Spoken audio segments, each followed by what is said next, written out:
Hey guys, if you ever wanted to push in Nightmare Dungeon level 100 without playing the Bone Spear build, I'm happy to introduce you to my Corpse Explosion Shadow Necromancer build. You'll see that you can easily do the last difficulties, and if it's not done already, don't forget to subscribe.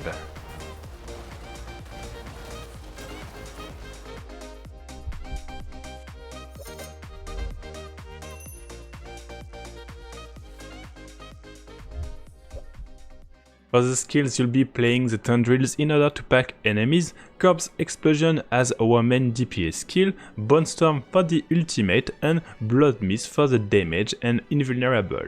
You also have Rip in order to form a corpse, and Blight to increase your damage. For the gear, you want to have this helm with the fact that you can have a blood orb, and on it you want intelligence, some life, and if possible damage after picking up an orb. For the chest, cooldown reduction on Blood Mist, and for the stats, some life, some shadow damage, intelligence, and so on. For the glove, we'll take these unique ones in order to increase Corpse Explosion damage and try to get the best lucky hit chance on it if you can. For the pants, you'll want +4 to Corpse Explosion and increase armor when you hit enemies. Temerity is also fine, but you lose this increased damage. For the boot, we want this one in order to apply chill to enemies. It will add a stack of CC, which will be quite cool with the heart. Then we have our unique weapon in order to increase Corpse Explosion damage and area of effect, and for the offhand, you want to have Bone Storm convert into a shadow spell. On it, try to get some intelligence and cooldown reduction. For the ring, you have plenty of stats which are interesting: shadow damage, damage over time, damage to CC enemies, lucky hit, and so on, so just try to take the best that you can have.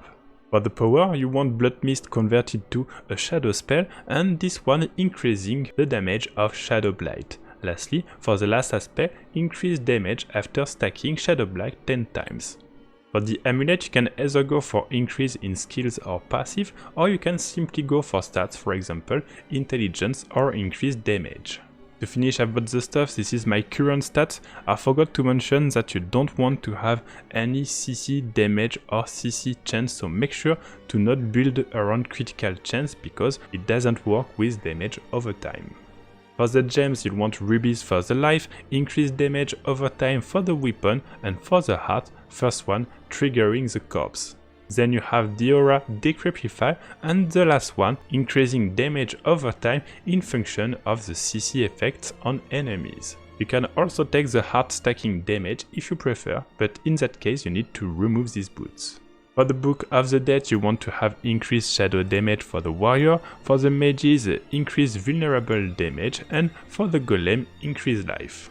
For the skill, we'll put 1 point in Rip, and especially this one forming a corpse, and then we have everything that we have left in Blight with the increased damage. You also want 3 points to create a corpse just here, and Corpse Explosion with the shadow damage. You have the Blood Mist with creating a corpse and increased damage after using a corpse.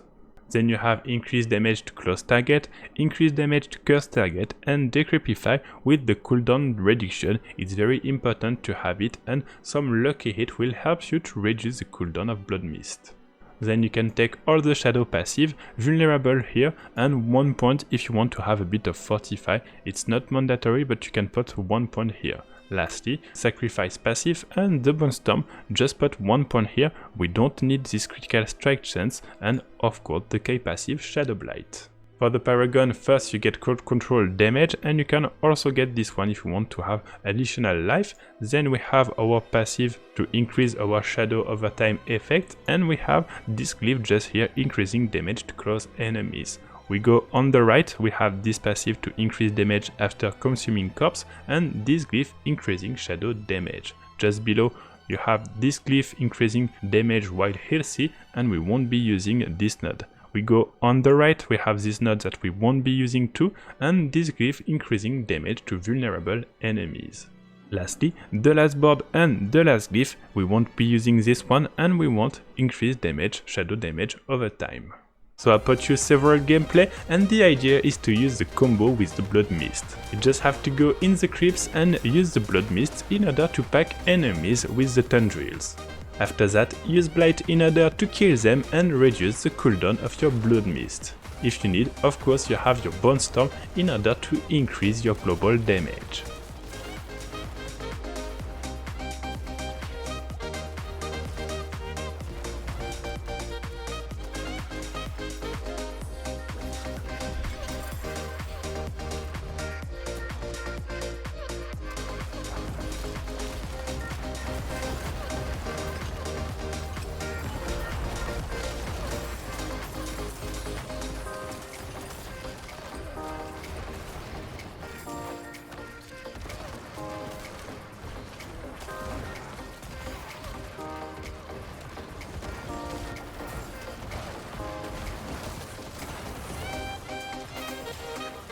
I hope that you like this build, and as usual, if you have any question, feel free to post in the comments, I'll be happy to answer you.